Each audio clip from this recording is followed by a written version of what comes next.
Assalomu alaykum kanalimiz a'zolari. Mana navbatdagi kachollarimiz tayyor bo'ldi. Kachollarimiz 150 kvadratlik. Komplektida miyasi bor. Ya'ni polavtomat kachollarimiz. Bitta zapravkasida bir qop undan oshiqroq ko'mir sig'adi. Komplektida tozalagichlari, richaklari, ventilyatorlari bo'ladi. Kacholimizni o'ng taraf yoki chap tarafdan montaj qilib ulasa bo'ladi. Bu yoqda 250 kvadratlik kacholimiz ham bor. U ham tayyorlanish jarayonida.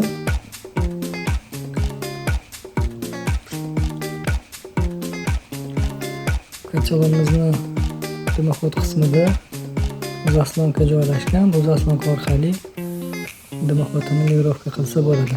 Kachollarimizni bunker qismi ichida o'sha chugunni kolosniklari bo'ladi. Kolosniklarni tozalagich